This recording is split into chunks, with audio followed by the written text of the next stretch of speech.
결국 예루살렘이 예레미야 선지자의 예언대로 함락이 되고 말았죠. 참으로 안타깝지만 하나님께서 말씀하여 주시는, 하나님께서 돌아오라고 회복해 하겠다고 하시는 말씀 가운데 우리가 귀를 기울여야 된다는 것을 더욱더 확실하게 우리의 마음에 새기고 살아가기를 소망합니다. 그리고 또한 이스라엘 백성들이 불순종하여서 하나님께서 바벨론에 항복하라고 하셨을 때 그곳에 또 순종하고 빨리 회개하고 하나님께 돌아오는 결단 또한 우리의 마음 가운데 있기를 소망합니다. 시드기야 왕 9년 10달째부터 11년 넷째 달 9째 날까지 거의 18개월 동안 전쟁이 계속되어졌습니다. 인간의 힘으로 그래도 우리가 뭔가 좀 해볼 수 있는 것 아닌가. 물론 일반적인 상황에서는 이것이 맞죠.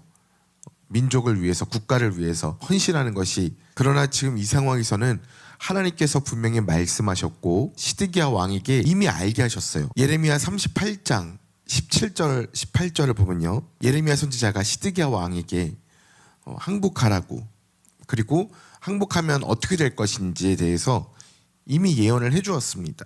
그 내용은 이렇습니다. 예레미야가 시드기야에게 이르되 만군의 하나님이신 이스라엘의 하나님 여호와께서 이와 같이 말씀하시되 내가 만일 바벨론의 왕의 고관들에게 항복하면 내 생명이 살겠고 이 성 이 불사름을 당하지 아니하겠고 너와 내 가족이 살려니와 왕도 살고 이 성도 살고 또 가족들도 살 것이라고 분명히 하나님께서는 예레미야 선지자를 통해서 예언을 주셨습니다. 18절 말씀입니다. 내가 만일 나가서 바벨론의 왕의 고관들에게 항복하지 않으면 어떻게 될 것인지도 하나님께서 명백히 보여주시죠. 이 성이 갈대아인들의 손에 넘어가리니 전쟁의 승패가 이미 결정이 나 있는, 그들이 이 성을 불사를 것이며 너는 그들의 손을 벗어나지 못하리라. 결국 고통을 당하고 고난을 당하고 죽음에 이를 것이라고 이렇게 예언을 하시지만 시드기야 왕은 항복하지 않습니다. 왜 항복하지 않느냐? 하나님의 말씀, 주권자 되시는 하나님, 그런 것보다 더 중요했던 것이 바로 자신의 자존심이었기 때문에 항복을 하지 못했어요. 자존심 때문에 온 백성들과 성을 파괴에 이르게 만드는 어리석은 짓을 벌이고야 말았습니다. 많은 선지자들이 이때까지 계속해서 이렇게 선포하고 있었죠. 하나님은 우리를 사랑하십니다. 하나님만 믿으면 됩니다. 하나님께서 평강을 주세요. 그렇기 때문에 아무 걱정하지 마십시오. 여러분 걱정하지 마세요. 하나님께서 평강을 주십니다. 하나님께 예배만 잘 드리면 됩니다. 예배만 잘 드리면 돼요. 그러면 나머지는 다 하나님이 하십니다. 거짓 증거를 하고 있었어요. 얼핏 들으면 다 맞는 이야기 같지 않나요? 지금 이 시대에도 우리가 하나님께서 우리를 사랑하십니다.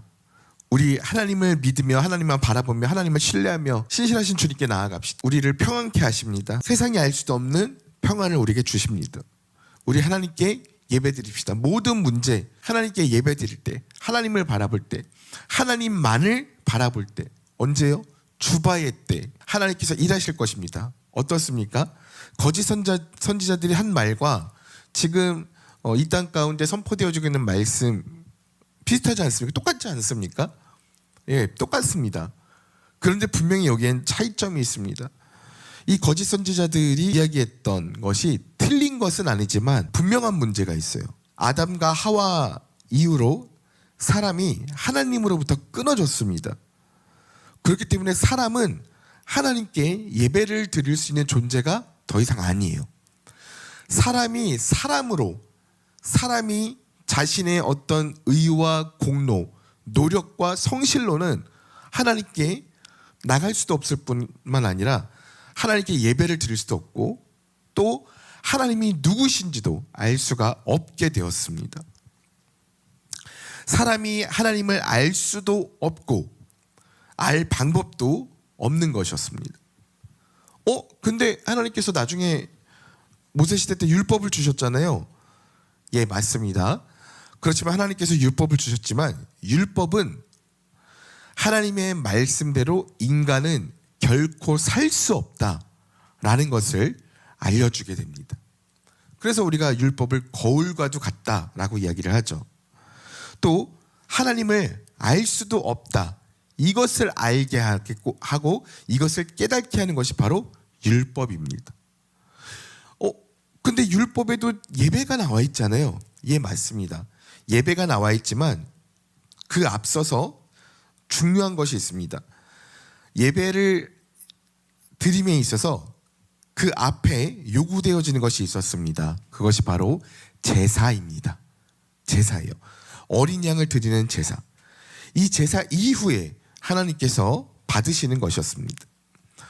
최초로 어린 양을 잡아서 드린 사람이 누구입니까? 아벨입니다. 어린 양의 죽음으로 내가 산다는 것을 알게 된 최초의 사람입니다. 아벨 이후로는요, 노아, 아브라함, 이삭, 야곱, 요셉 모두 다 어린 양을 잡아 제사를 드렸습니다. 어린 양을 통해서만 내가 살고 또 예배자가 될 수 있다는 것을 이들은 알고 있었습니다. 모두 하나님의 피로, 예수님의 피로만 구원을 받는다는 것을 미리 알고 있었습니다. 우리가 이렇게 미리 안 사람들을 무엇이라고 표현합니까? 무엇이라고 표현합니까? 선지자라고 표현합니다. 그리고 또 미리 본 사람은 무엇이라고 표현합니까? 선견자라고 표현을 합니다. 그래서 우리가 이들을 선지자라고 표현을 하죠. 그런데 이 어린 양의 피로 구원을 받는다는 것이 더욱 구체화된 사건이 있습니다. 그 사건의 이름은 바로 유월절입니다.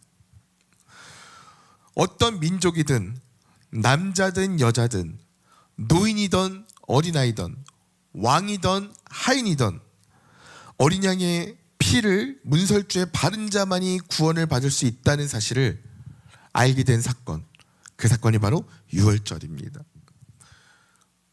내 위치가 어떻게 되든, 내 성별이 어떻게 되든, 내 나이가 어떻게 되든, 나의 신체 조건이 어떻게 되고 내 사회적 능력이 어떻게 되든 어린 양의 피를 문설주에 바르지 않으면 죽음이었고 바르면 구원을 얻을 수 있었습니다. 이 사실, 이 사건을 통해서 구원을 받은 이스라엘 백성들이 애굽에서 나와 하나님의 율법을 받습니다. 다시 하나님을 알게 되는 계기가 된 것입니다. 어린 양을 잡아서 제사를 드리는 방법, 제사의 제도도 알려주시는데요. 그 뜻이 중요합니다.